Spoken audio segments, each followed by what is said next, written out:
so fast now. You've been learning a lot about the digital stuff recently, I guess, with this, you know, the iBook business. Indeed. Yeah. Moving so fast, it's hard to keep up with things, but the book is really good. I congratulate you. I enjoyed it very much. Thank you. Yeah. Yeah, good evening. Good evening. Welcome very much to Conversations, where it's a pleasure to welcome to the program Arhtur Klebanoff, and he's the author of a book. I want to show it right here at the outset. It's out on the shelves just now in February of 2002, but it's called The Agent, and it's subtitled Personalities, Politics, and Publishing. And publishing. And he has been a publisher, a literary agent of great note in other matters, and it's a great pleasure to welcome him to the program, and welcome him very much to Manhattan Neighborhood Thank Network. you. Great pleasure. We were at the reception the other night where your book was presented, and I wonder if you could, because you've had and the book I congratulate you on. It was really an interesting read. I've read a good deal of it, and it's well put together with great humor and insight and so forth, and I congratulate you and recommend it to the audience. But I wonder, maybe you could you share some of your own, you know, background, where you were born and raised and that sort of thing, and then maybe we could talk about some of the many, you know, the aspects of your career and development which continue. But where do you hail from and that sort of thing? Well, I was born in West Orange, New Jersey, a suburb of New York City, Right. same hometown as my wife. Mm-hmm. My father is from Harbin, China, of Russian parents from the Ukraine. Harbin. The northern China, where there's a city of 3 million Chinese, 300,000 Russians, and 25,000 Jewish Russians. Wow, he was from there. That's where they have the ice thing. Indeed, that's where they have the ice thing, and we heard all the stories about it as a kid. Didn't believe it until we heard the ice stories when we grew up. Now, he had come here. He came here in his late 20s, trained as an engineer, became a very successful person on a Horatio Alger story with engineering plants and later real estate. Engineering and real estate and so forth. I see. Okay, and in New Jersey, right. Where you were My born. mother's family out of Poland. Mm-hmm. A large family with many accomplished academics. My uncle Nathan Glazer, a Harvard sociologist. Yes, indeed. Yeah. Joe Glazer, the labor troubadour. Mm-hmm. Yeah, good. I grew up I went to Newark Academy, with the oldest private school in the United States. A wonderful place in the late 60s. On to Yale, where I had a fabulous experience. Went from there to work for Pat Moynihan in the White House. Back to Harvard Law School. From Harvard Law School, joined a small law firm of 4, then called Janklow and Traum, later called Janklow, Traum and Klebanoff, and by accident we became literary agents. I know you've summarized a great deal in there very well, and so there's some more to be said. You were interested academically all along. You worked very hard and very well in the academic realm, and achieved a very high status in terms of your graduating class and that sort of thing. Yeah. And you were always on a fast track, as it were, intellectually and academically. I think it's worth stressing that. Well, I did. You know, I was actually when I wrote my book, my editor was very careful to say to me, "Don't overtout your awards." Yeah. But I did rack up, as I was later told, the highest academic record in my high school, 200 years. Good for you. And I did walk out of the Yale graduation carrying the banner as the winner of the Alpheus Henry Snow Prize for Scholarship and Character at Yale. That's a significant award. Right. Yeah. I did also find out, which I account in the book, that you got 770 and he got 700. Right, and I came back to City Hall and said, "Look what happened to me at graduation." And Lance Liebman, who I was working for, said, "When I run it, it was only $700." Yeah, I know. Inflation. Yeah. Well, that's really, and the book is just dotted with incredible humor. I congratulate you very much on it. But you did, yeah. What did you study? You studied American Studies. I studied American Studies, which one of the great things about Yale then, and I think it's very much still true now, is you could focus in seminar-driven ways with great intensity. And I had a very lucky break early from a mentor I'm still very close to. His name is Bill Lilly, who threw me into seminars in American history and later American studies when otherwise I would have taken large lectures. That was the fellow you had your original orientation talk to? Yes, exactly. What do you want to go to those lectures for? Right, Just give you mine. Right, he said, "Here's my text." Yeah. Instead, why don't you go learn something? You still have contact with him? Absolutely. Yeah, see, these things matter, don't they? These things are really they really do matter. Yeah. And they actually I mean, that's if you're looking like backwards, which is part of what you do when you write one of these books. Indeed.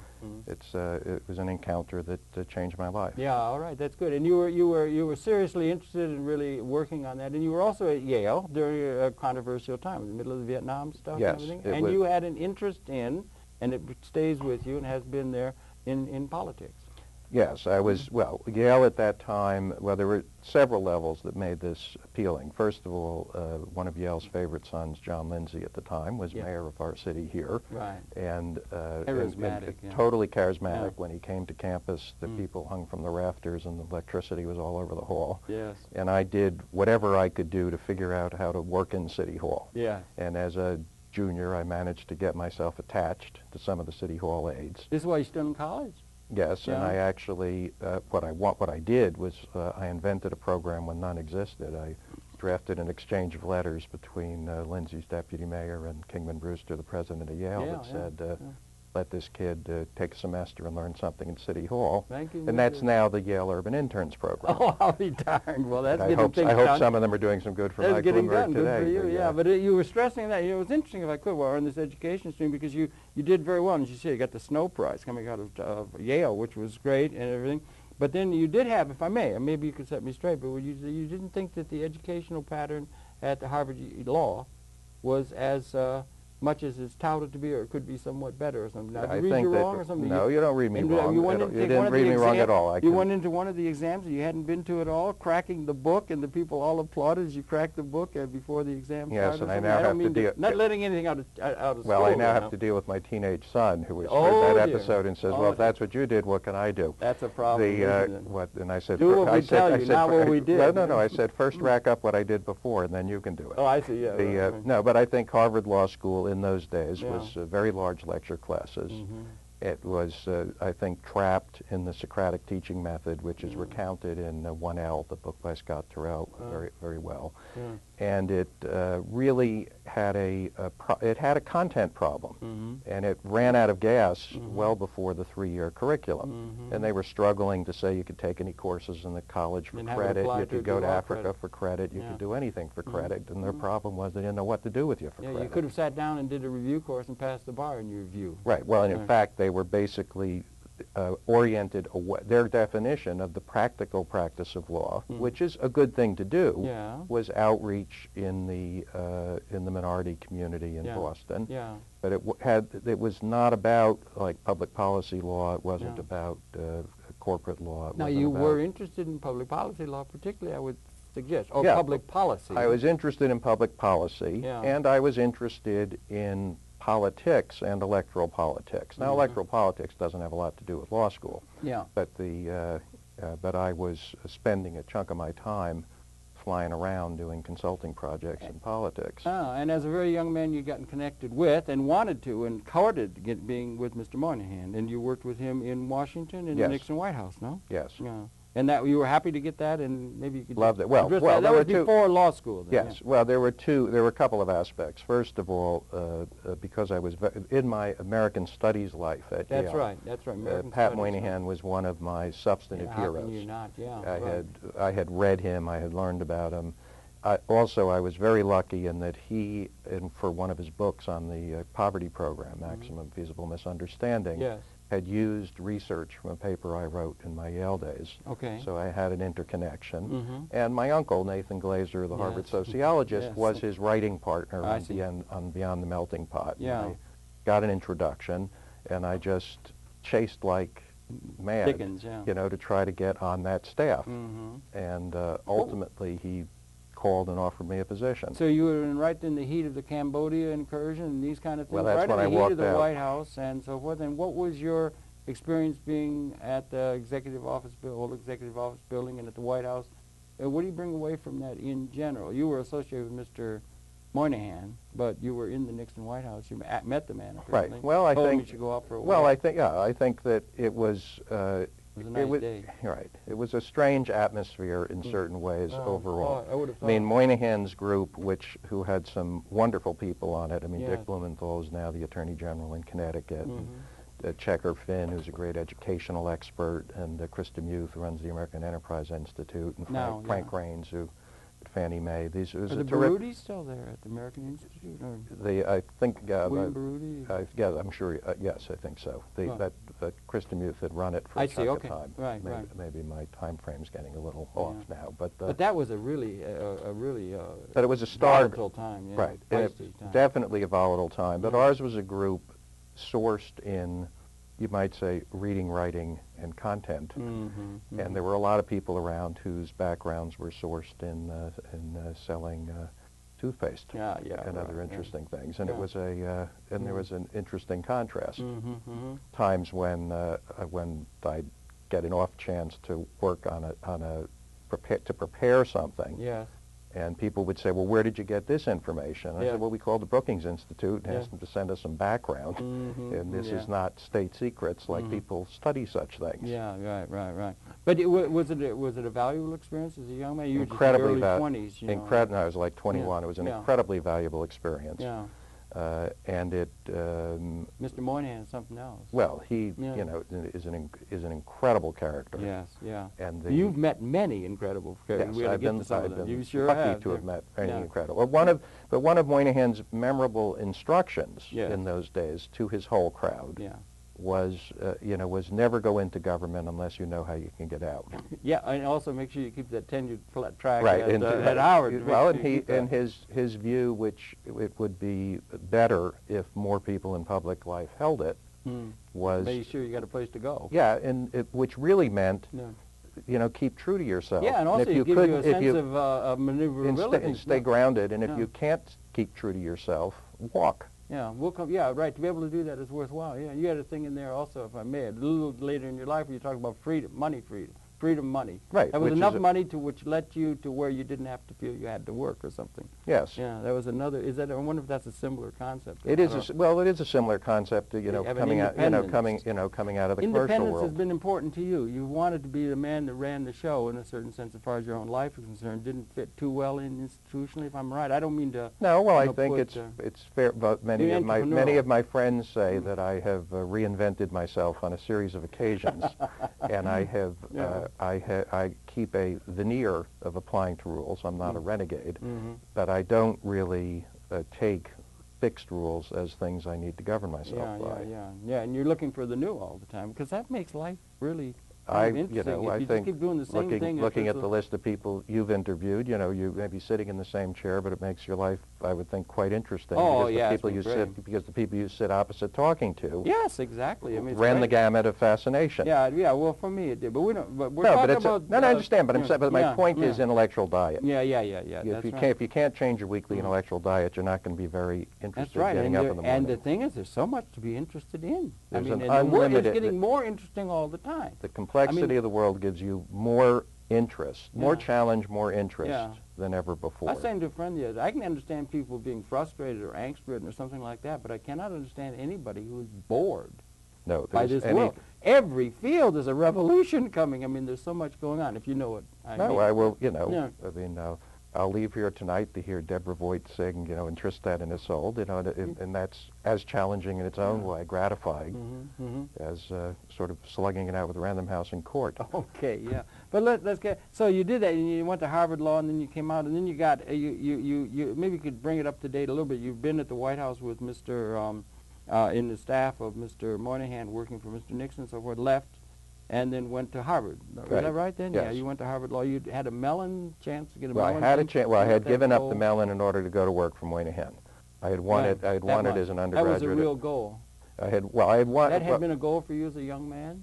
It certainly was a goal once he didn't get appointed to Nixon's staff until I was a senior at Yale. But he was a mentor. He was a figure who interested me. What is the term? A mentor is somebody. Well, a mentor I would have had to know. He was a mentor at a distance. That's what I was trying to get. A mentor at a distance. We should have a term for that. Right. Yeah, a person we admired intellectually. Right. Definitely a person. He was a lodestar. I don't know what the right. I don't know what the right phrase would be. Important word is the right word is important. His work and his persona meant a lot to me long before I ever met him. Inspirational to you, Lindsay was, in his charisma. Absolutely. As the mayor. And then also some others that have been inspirational. Mr. Bradley you've met? Bill Bradley. Absolutely. And you've met some really interesting people. And I think and I would say in his own way, I mean, Richard Nixon had very real impacts on me, probably less so, curiously enough, when I worked in the White House, when really the person I worked for, the person I cared about, was Pat Moynihan. But years later, the opportunity to represent Richard Nixon as agent was a significant turning point for me in my career. I see, yeah. That was a time. Vietnam was very focusing and so forth. What were you feeling? I don't mean to, if you don't want to go into it. What were your feelings about the Vietnam thing, being there right in Mr. Nixon's bailiwick, as it were, when the Cambodian incursion and Kent State happened? I had a very conflicted? Sort of conflicted, to put it mildly.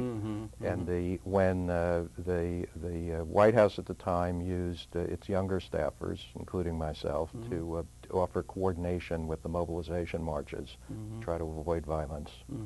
I was called in again as younger staffer with a Yale connection to try to avoid violence in New Haven over the Panther trial with Bobby Seale. And as a 21-year-old, these were pretty heady experiences. Yeah, I can imagine. And when Kent State occurred, and when the Cambodia on the night of the Cambodia incursion in Nixon's speech, that the U.S. will not be a pitiless giant. Campuses blew up. Campuses are blowing up. The White House is meanwhile setting candlelit dinners and putting out tablecloths and urging all staffers to call their friends and produce a fake poll for Nixon's desk by midnight to explain that everybody what he did was he made 2 phone calls to 2 of his dearest Harvard friends, listened to each of them for an hour each, explained why Richard Nixon was a war criminal, and said he had 2 votes no. Sometimes you have to tread that line. Sometimes when you're around power. Right. And I never perfect. I made a judgment at that time that in between really the 2 mobilization marches, that I was on the wrong side of the barricade, and I left. And Moynihan's comment to me when I went in to quit, because I was very clear I didn't want to do this in a way. Reason to tell you not to. I didn't want to embarrass him. Yeah, I understand. And indeed ended up with him as my first client later. Okay. But his position was, if I had a good reason to tell you not to do this, I'd come up with it. I wonder if that's a metaphor for people that are in, because we have a system and things are going, and some people say we've got a problem and this kind of, but a metaphor toward the idea of just the attitude toward power in general. The idea you have to have it. You're interested in politics, so you don't have the best people we can be there. There may be times when we're in object. Have you ever felt, as you did then, I don't mean to get personal or anything, and we can talk about something else if you want, but have you ever felt, other than the time of the Vietnam, where a major direction that the nation and the leadership and the politically established, democratically elected leadership of our country was going, that you felt a fundamental at variance with? And how does one who's in a position of responsibility deal with that question of being I'll tell you, opposition? well, I'll answer it this way. I mean, because I haven't... Philosophically, after my work for Lindsay, which involved voter study that helped get him reelected in 1969, I had a political company that sold voter studies to people. Our clients were folks like the Democratic State Committee in New York and Howard Samuels when he wanted to be governor. And and Bill Bradley for a study in Missouri. And what I concluded in the early 70s was that I couldn't be in the political advice business for money. I see. That's and the reason I couldn't do it is exactly what is a variant of what you're talking about, was that I really could only apply myself to politics where I truly cared and believed about the person who was going to do this, since I knew in my own heart I wasn't going to be a candidate. And actually, since my time working for Moynihan, I have not done any staff time in any other governmental involvement. I see. I don't know that I'd say never, for the future, but it's a 30-year run, and I haven't done it since. Meanwhile, when I signed off in the early 70s, I was nauseated, actually, from politics for money, but my resolution was, only if it's a friend. I'll be active if it's a friend. And I had no idea whether that meant sometimes... Active at a distance, in a sense? No, it would be active, totally active, but only if I truly believed in this person, I would be active for. Now, to totally believe, I mean, some people say politics is the art of the compromise, or being able to compromise. So if you're really tied to a particular view, people are going to have to make compromises. That's true at the all these kind of things. That's true enough at the policy level, but I think it's also true that there are better people in political life. Character? And they're of character, of intelligence, of commitment, of why they're doing it. And there are less good people. The first person out of this accident of friendship I had a chance to make a big effort for was Moynihan running for Senate in '76. Okay, yeah. He would never have thought, when I worked for him in the White House, that this would ever have happened. He wouldn't have thought it would happen when he was serving at the UN, months before it actually did happen. Yes, right. And it was frankly, the campaign. You made a deal in India, didn't you? Yes. Well, I went to visit him in India. Oh, that's what it was in India. It was in India. Deal, yeah. Right. It was in India in a steam bath. Right. And we shook hands, and before I had passed the bar, before I had passed the bar, and he said, "Okay, you're my lawyer," because his wife Liz said, "You need a lawyer, and it's going to be Arthur." Yeah, right. I think that with Moynihan, here he comes into political life backwards, actually, kicking and screaming. Yeah. Didn't want to do it. Yeah. With Bradley in '78, he had false started for like half a dozen things along the path. That was really Finally funny. decides that his odds are no worse trying for Senate than trying for Congress or Missouri or something else. Yeah. And I helped him in '78. In fact, at on election night '78, I had hooked up the thank you call between Bill Bradley in his suite and Pat Moynihan at his farm in Oneonta. And Bradley, who actually was not shy, gets on the phone and says, "Senator, thanks for your congratulations. Can I expect your support for an appointment to the Finance Committee?" Hands the phone back to me, and Moynihan says, "I see you have 2 senators now."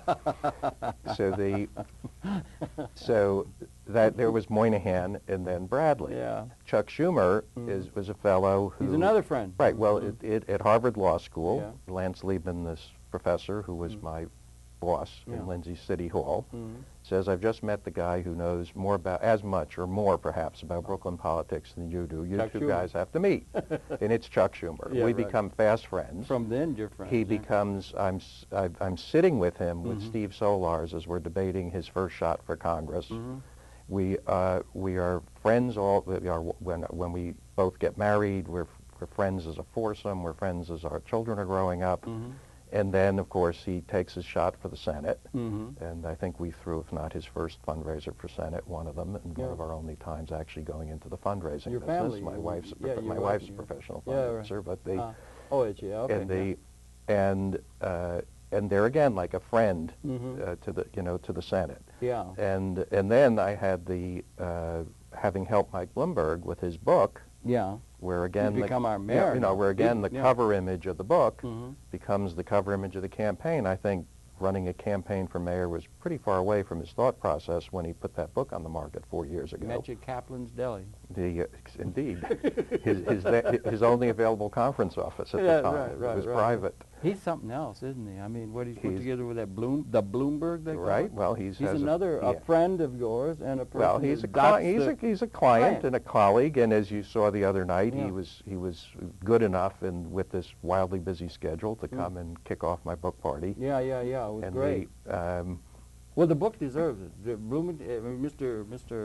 Clinton should have been there. No, Mr. Whoever. I mean, whoever's. Well, we can add others. If you want to send in some of your list from my clients, I'm happy to talk to them. Have them come to the party. Right. Anyway, it's really interesting, and there's so much going on. Mr. Bradley, you had a piece in there, but Mr. Bradley would call you every once in a while and say, "I'm thinking of writing a book." And you would say, "Well, are you committed to having somebody help you write the book?" "No, I haven't got time for that." Then we go on to talk about other things. You would say that was a regular annual ritual or something. Right. We had a ritual that went on it must have gone on for 15 years. It's really funny. And then one day he calls me up and he says, "I do have the book. He had written it's in the attic." And you send it off to Knopf or something. Yeah. Well, what he had done, which was rather amazing, he had gone to Knopf through his then agent, who's since died, and gotten a nice financial offer, as one would expect, but he hadn't shown him the book. And in between, Newt Gingrich had gotten a couple $1 million for his book. That's right. And he created a mess, had to walk away from the deal. And Bradley asked me to come to Washington and talk this over. And as we talked it over, and he confided that he was not going to run for the Senate again, and he might run for something else, and he didn't know exactly what to do. We pretty quickly agreed that he couldn't take any money for the book. Yeah, in view of what had happened to Newt Gingrich. Right, and then, but I arranged for Knopf to commit to make that book a lead book in their line.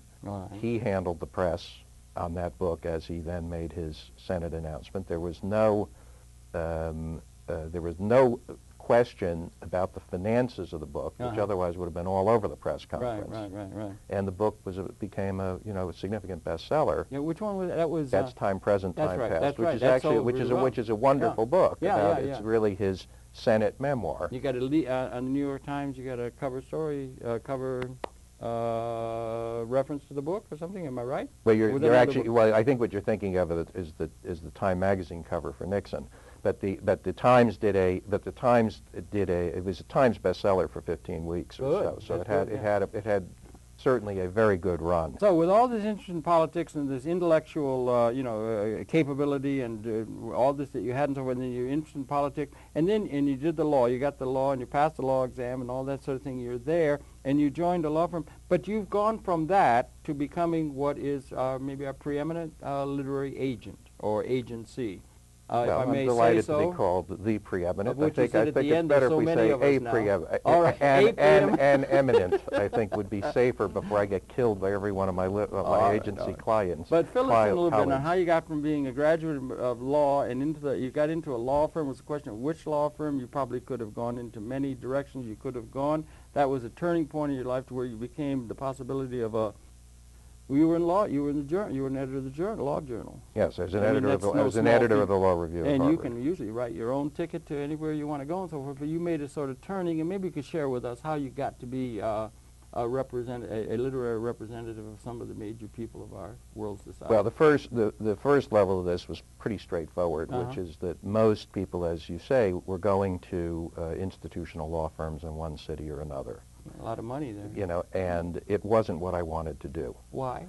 My theory of life is you look at people who are 10 or 15 years older than you are in their career path. Yeah. And you say to yourself, if I were doing that, would I be happy? I see. And I looked at these law firms, and I looked at people who were already partner, having gone through the partner track, and I looked at them working, 90 hours a week in a constrained way, and I looked at them, frankly, doing work for people I didn't want to work for. All right. And my position was, it's nice that it's making money, but it isn't what I want to do. Good for you. And so I wasn't going to work for 10 years in order to get to a point I wasn't interested in if they gave it to me at the beginning. Right, okay, that's really good summary. And they told me I was crazy, yeah, friends in these places. Out. But and I have people who still tell me I was crazy off the choice. Well, there'll always be them there. But I purposely hunted for very talented people who had chosen to be in a very small environment and work in a very free-form way. Okay, entrepreneurial? Very entrepreneurial. Yeah. And I identified two guys, basically, Janklow and Jerry Traum. And they were lawyers with a successful practice, very entrepreneurial by nature.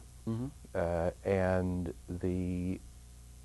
I signed on as their. In fact, I left Harvard Law School 6 months early to sign on, so I wouldn't be late when they signed on another lawyer who was senior to me. And what was it that attracted you to them when you could have had the pick of the litter of the firms that are out there then? I thought that they had a very interesting client base, that they were business-oriented. They were lawyers. They were lawyers. And what was their field of law? But they had it was more media than other things. Media. They represented a very lively ad agency that you later thought there was something important in that area. And they had formed their own company called Cable Funding at the time that got swallowed by another company later. But it was a step of entrepreneurship. There was an earlier point when a client nearly had the oil leases of Libya until Gaddafi took over. There was a lot of high drama for a little, for a little shop, And it just seemed to me to be a point of adventure. And their philosophy was, one of the comments of Jerry Traum, who unfortunately recently died, which sticks with me still, which was the exact opposite of the large firm philosophy. Our view is if we don't have something really challenging to do, we'd rather read a newspaper. All right, I like that, because we should get that as a sample to put them up on. So it was kind of a, the view was we want to do things that matter, we want to do things that challenge us, and that's where we're coming from. Intellectually challenged, social criticism, well, I'd say intellectually challenged and improve the world kind of. Well, I don't know that we were. Well, I don't know. I mean, I think that all of us had philanthropic interests. I think and political interests. But I think in the wearing our professional hats, they were commercial ventures, but with a challenge and designed to be in situations where there could be a lot of change, a lot of growth. A lot of change. Okay. Where something, where something was happening. Yeah, something. All right, good. Something happening, and intellectually stimulating rather than just and doing the same old. Indefinitely, it was not rubber stamping the same thing. Yeah, again right. and again. Okay, yeah. And so that's where you signed on to, and that still is a relatively young man coming into the world and so on. Right, it was right out of law school. Yeah, right. But you'd been to Washington. Right. I had done other things at the time. Yeah. And then what the sort of the accident, if you will, the accident was that one of Morton Janklow's closest friends from college was Bill Sapphire. And Bill Sapphire, for whom he'd always handled all of his needs, whatever they might have been, selling his public relations Sapphire's agency, needs, right, before he went to work for Nixon, and handling Sapphire's arrangements with the Times. That was quasi-literary agent? No, as his lawyer, as his personal lawyer. As personal lawyer. Okay, good. And one day when Sapphire's ready to leave Nixon as the senior speechwriter after the 72 landslide, calls up Morton and says, sell my book. Morton says, I'll get you a literary agent. Sapphire says, I know literary agents, you sell my book. Ah, his lawyer. Right. And he hadn't done that? Never done it before. And what we did... And he was chief of Nixon's speechwriter then? Sapphire was the senior Nixon staffer. Ray Price would have been there then, too. Yes, but Ray was still there. Sapphire was the first senior staffer to leave after the 72 election. Okay. So his and he was a writer. Yeah. So his desirability desirability in the publishing community was high. Yeah. We set up some more, some super secret. You can see the early pages of Sapphire's book. Yeah. And William Morrow, then an independent company, which had just published Margaret Truman's book on Harry Truman, which had been very successful, came in and bid $250,000 for the book. And they hadn't done that kind of thing before? You'd done, some sort of litigation for Mr. Sapphire, but not a literary deal. Never done a book deal for anybody. It was Sapphire that put you in that direction of literary agency. But we did that deal. Of course, a minor complication set in along the curve of that book, which is that Sapphire wrote a very good book, but something called Watergate came along. Yeah. And the publisher had a very different perception of a positive book on Nixon and the Nixon experience in the midst of Watergate. So we're damned if we're going to pay you $250,000 for that book. That was the advance that had been worked out. So they rejected it. And what they hadn't counted on was that Sapphire would fight them. And that we would fight for Sapphire. Yeah. Because you'd had the deal? Well, it was completely unfair. Yeah, right. And that acceptability clause has been the subject of battle since. The acceptability clause. The acceptability clause in a publisher's contract in a sentence says, I can reject your work for any reason or no reason at all. The publisher can do that. Right. If it's any reason or no reason at all. Has it been a publisher's business over the long haul as far as the authors are concerned? And should there have been more representation of the authors in this overall equation of getting things published? Well, I think there are two answers. Yes. Yes. But in fact, in trade publishing, which is to say books that go to bookstores, the typical author is represented. The problem is that there's a core contract relationship that almost goes back to the 19th century that hasn't been busted up yet between author and publisher. I suspect over time now it will be. Yeah. Because you've been known as the author's agent. Indeed. I mean, in spades. Well, originally one of the concerns in the Scott Meredith Literary Agency, which I own my predecessor, whom I never met, was well known for being a rabble-rouser. Yeah. And in the early days of literary agents, people actually analyzed them as pretty much working for publishers.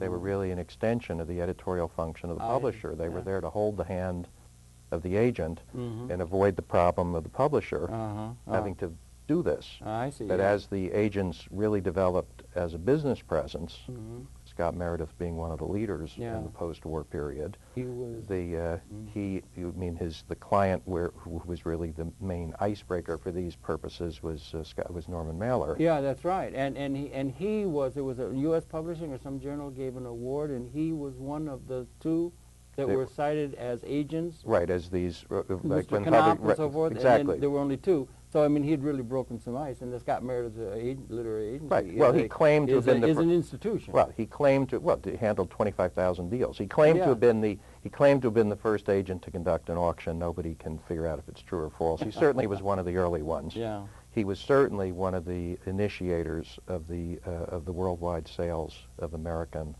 work, and Mailer being the principal kind of client through whom he was able to do that. And in his safe there were 12 briefs, 11 of which he lost. 12 lawsuits, the loser of 11. Fortunately, at the moment, I'm the defendant in one lawsuit as a winner. But anyway, yeah, but that was that. But Mr. Sapphire, brought out, came out with guns flying or something. And yes, and we ended up with half a loaf. But as a result, first of all, Sapphire's book was published to great critical acclaim by Doubleday. Doubleday picked up a novel of Sapphire's, which went on, called Full Disclosure, which went on to make Sapphire $1 million. Yeah. And it was a triumph for Doubleday. And and we were perceived as very active authors advocates. Sapphire, who's a great loyalist as a friend, all right, that's important. Sent the agency a stream of other clients. All right, yeah. In the political world. And then one day, a social friend of Janklow's, Judith Krantz, showed up with a manuscript called Scruples.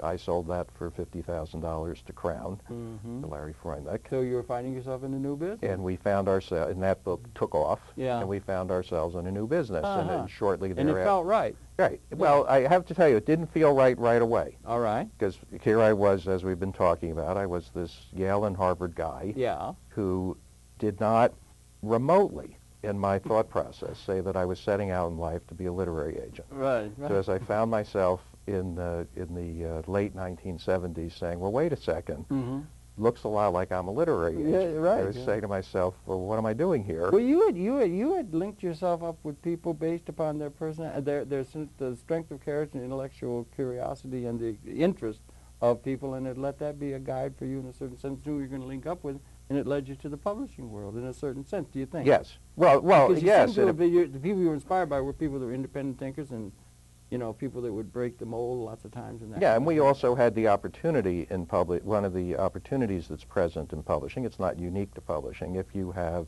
formidable clients. I mean, the last deal that I did before I left Morton Janklow and Jerry Traum to go off on my own was to negotiate out the contractual arrangements for a 3-book deal for Sidney Sheldon that was setting every record at the time. Boy. And for practical purposes, we rewrote the publishing contract. Good for you. And indeed, the general counsel of Warner then, who's a very successful lawyer in private practice now, was reminding me of this at a seminar on the question of my Rosetta business just the other day in front of the Bar Association. There you go. See, these things all go. So we've got to gallop along because we got an hour, but an hour isn't enough. We need 15 hours or something to get into all the interesting things you've dealt with there. But you got into that, and then you represented. Let's just touch on some of the people that you ever, because you represented some of the largest, let's just say, 7-figure deals that were done for some of the major books that made economic profit in our system and so forth.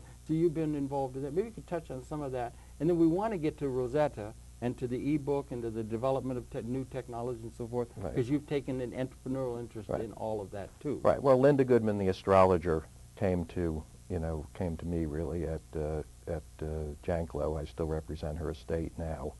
Sort of like 20 years later. You had a law firm, And then would you have two? We had a law firm and a things literary. on the door that says law firm. Well, plus actually, if you came to visit their continuing office now, there's a law firm, there's a literary agency name up top. I see. And a law firm name below. So in our time, it was Morton L. Janklow Associates, Inc., literary agency, Janklow, Trauman, Klebanoff, Esquires, law firm. Yeah, right. Okay. Today, if you went there, it's Janklow and Nesbitt, literary agency. And it's Janklow, and actually they changed the name of the law firm because Sam Newborn, whom we hired, had left. I'm not Janklow Ashley, I think. But a whole lot of shaking going on inside that door. Oh, there's a lot of shaking going on in Mort's operation, that's for sure. So anyway, what you did... So Linda Goodman was one example where we set I think it's still the standing record for nonfiction paperback rights at $2.2 million. We set reprint records in nonfiction at $450,000 a couple of times for Sun Signs, her book. Yeah, well, it's all over the place. We set a rights record in England that was higher than Henry Kissinger's prices for Love Signs when we sold the rights to England. Boy. And that was all just in the life of Linda Goodman, and if you now add 25 years to that time, it all continues. Yeah, right. Yeah. As I've moved along, the publishing life of Mayo Clinic, for example, the family health book of Mayo Clinic is a million copy plus seller. That book has set every record in the world of electronic rights dealing, 7-figure transactions. And if you move to the world of Roger Tory Peterson, who pretty much popularized birding in the United States, his Peterson Field Guides. That's the Northeast Birds or something? Well, his most famous book is the Guide to Eastern Birds. Eastern Birds, right? There'll be one of the 100 most important books of the 20th century from the New York Public Library.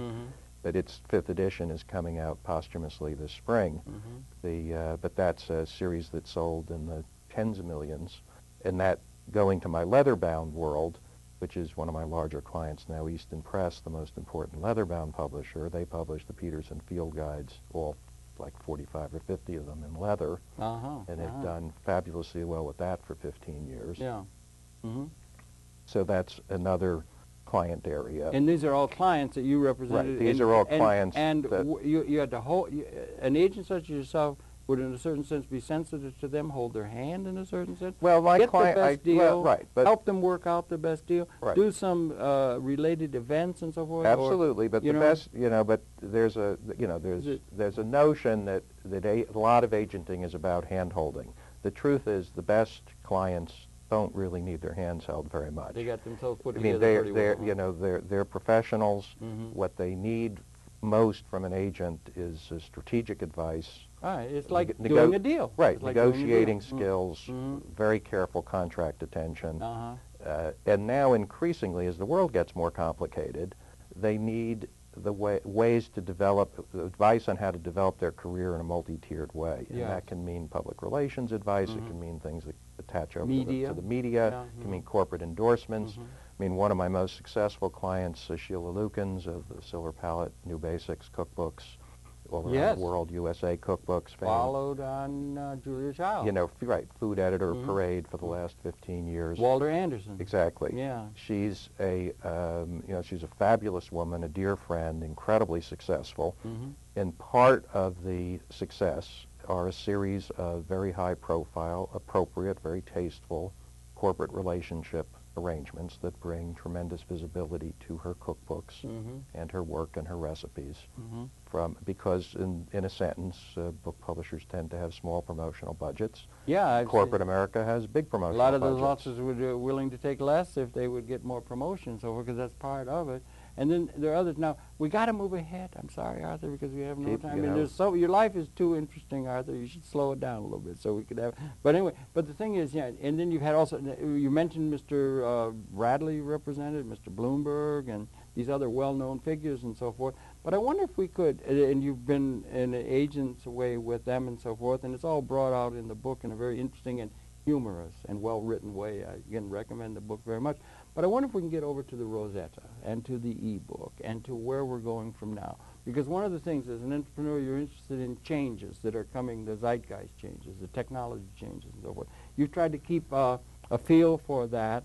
And I wonder if maybe you could address that, because you've got you're CEO of Rosetta, largest e-book publisher, a backlist, and that sort of thing. So I wonder if maybe we could get over toward that and where we're going in the same sort of way that Jason Epstein tried to address. Right. Well, I think the headlines are pretty straight. In publishing. Right. Headlines are pretty straightforward. Okay. The electronic revolution's here. Yeah. That's no secret. The question is, what does it mean for publishing? Right.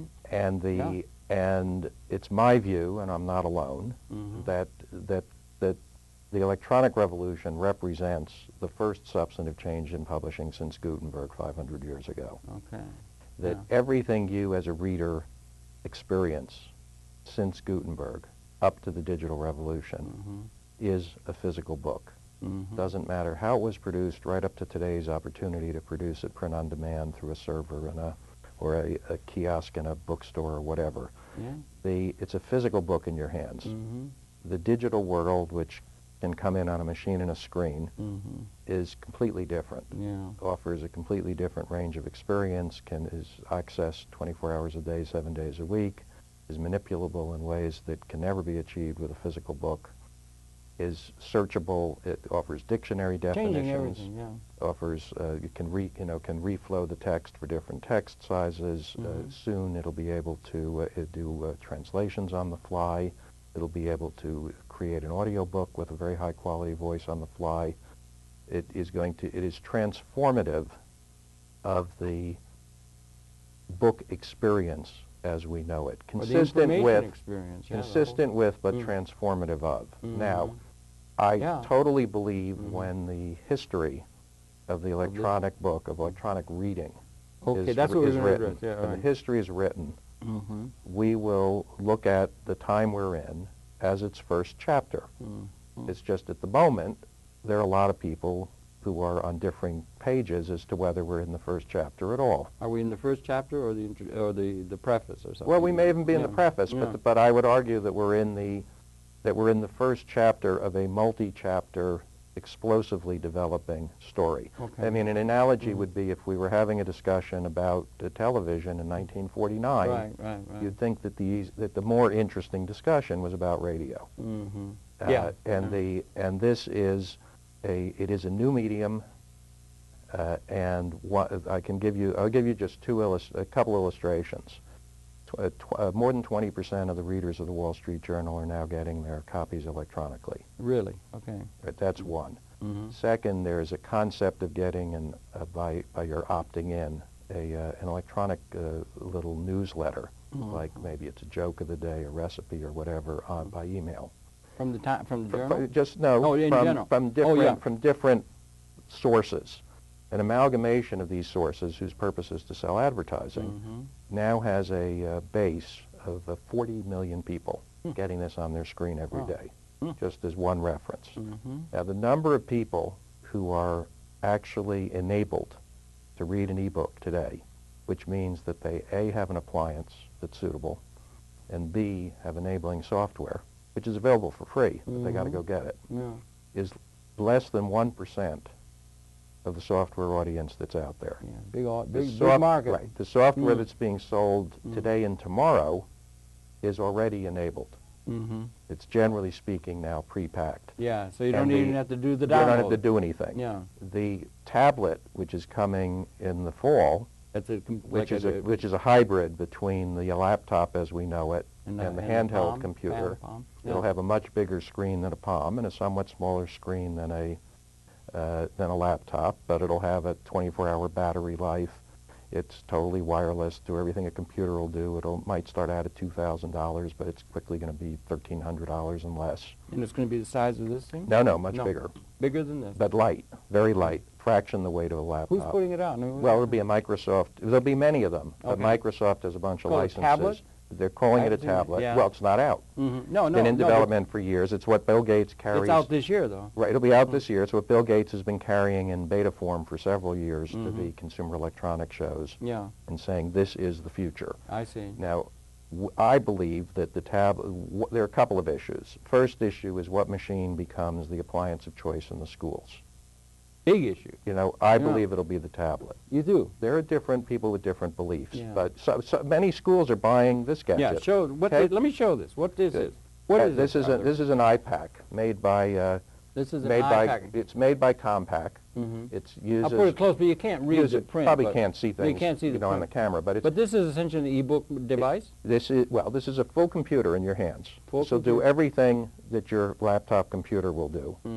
But by having MS Reader in it, a software package made by Microsoft, it functions as an electronic reader. So you've got in here what we have. This is Slaughterhouse 5. Slaughterhouse 5, you got it. Right, which is in here, and you can read Slaughterhouse 5. You can read Slaughterhouse 5. You could search Slaughterhouse 5 for given words. This device? Yep. You could look up words you don't know in a dictionary on Slaughterhouse 5 by just poking. You know, the right thing with the stylus. You can you could reflow it in order to get it in a bigger typeface. This is an e-book reader. This functions as an e-book reader, but it's not a dedicated e-book reader. This What's that? What does that mean? This is a computer. If you look at the ads for iPack, this is a $500 machine they are selling as a computer. I see. Which also functions as an e-book reader. Now the tablet, you call it? That's coming. Tablet, Mr. Gates says right. The tablet is going to be what, 4 times bigger than what? Probably at least triple. In our area. Will it become a generic device that's going to be all over generic the place, device. In your view, you think? Bill Gates says he's going to sell 100 million units. He's had a pretty good track record. So I wouldn't bet against him. Yeah, it's not too good an idea to bet against it. He believes, for example, that it will be the typical businessman's machine of choice. Okay, that's something we should be aware of. Why? Because it's lighter with a longer battery life. It's going to have handwriting recognition. It's going to be wireless connection to the wireless connections. That's coming, yeah.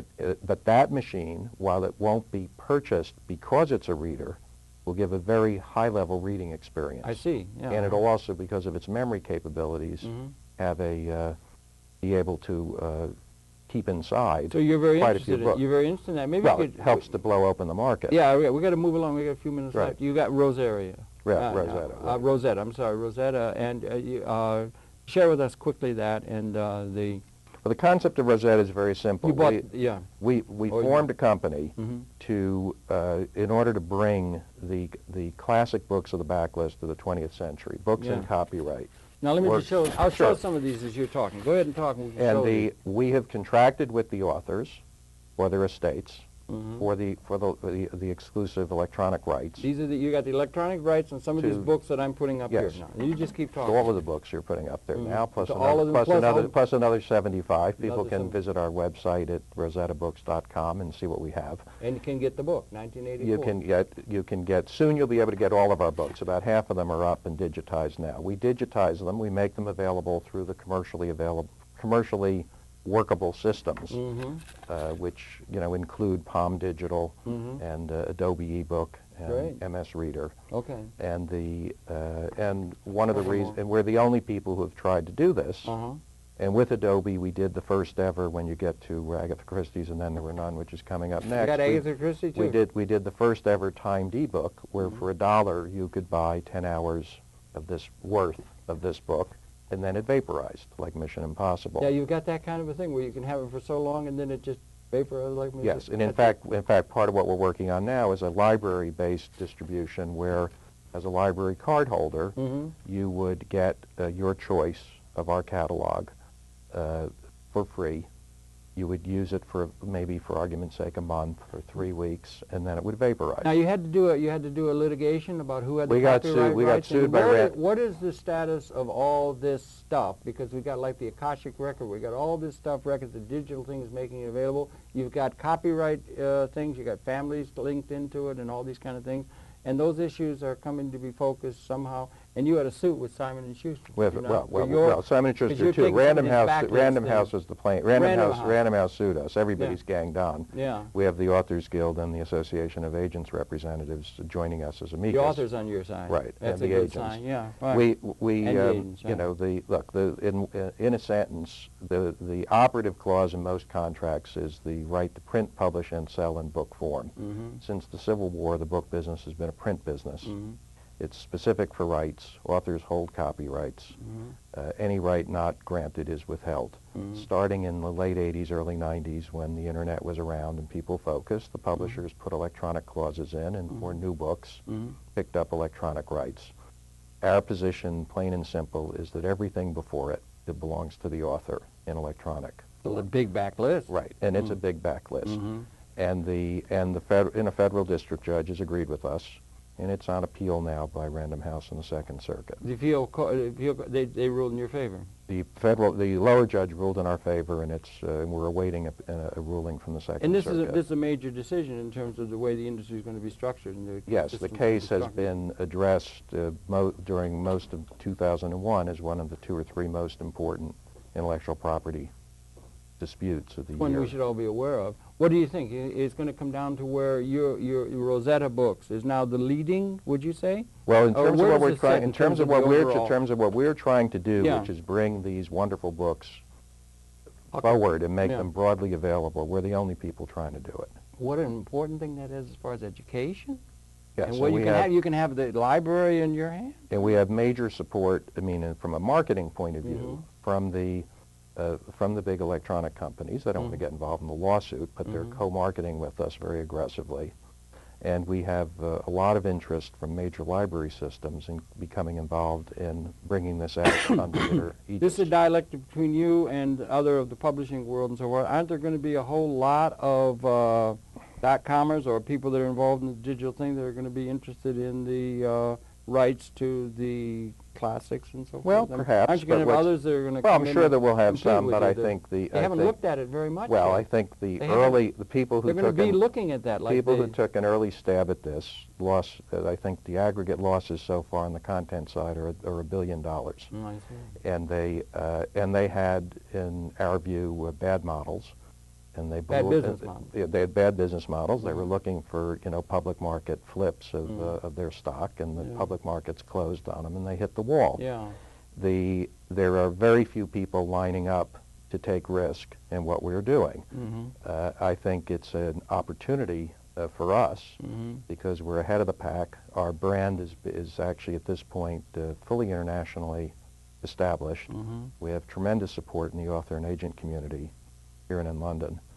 And I think we are poised to be we are the leader today. And I think we have a good shot if we get the right support in a few communities to be the leader tomorrow. There you are, Klebanoff. Out there again, leader of the pack as it were, into new territory. Sorry we've run out of time. It's been a pleasure. Thank you really very much for coming in. It's been your pleasure to have the Perceptions then again of Arhtur Klenanoff, and this is the book, The Agent, Personalities, Politics, and Publishing. Electronic and book publishing. A really interesting read out in the stores now. Encourage you to get it. We only scratched the surface of a really huge and interesting subject. Once again, thank you really very much for all the work that you've done. Wish you all the best as you move into this really interesting informational environment that you are now beginning to have such a hand in helping to set the structures for the maximal realization of its benefits to the world society. I wish you all the best. Well, thank you very much. My pleasure. We'll be coming back again next week. That's it for this particular program. We invite you to tune in. We'll be back again next week. Until next time. So, I tell you, you have had a really interesting life, Well, I've been saying to some people. Sometimes you get the movie right. I'm saying to some people that it's meant to be half a life, in the hope that it isn't really over. And from the other direction, I was hoping that my clients were still comfortable with the fact that I was writing a book while in the midst of still being in business. It's one of the reasons you haven't seen books by working agents. Yeah. It's not necessarily the best move for keeping good relationships. Oh, with I clients. see, and that's what it's about, or can be about. Yeah. Well, there's so much going on. It's moving so fast. Everything is moving so fast now. I mean, it's just an incredible time to be alive, and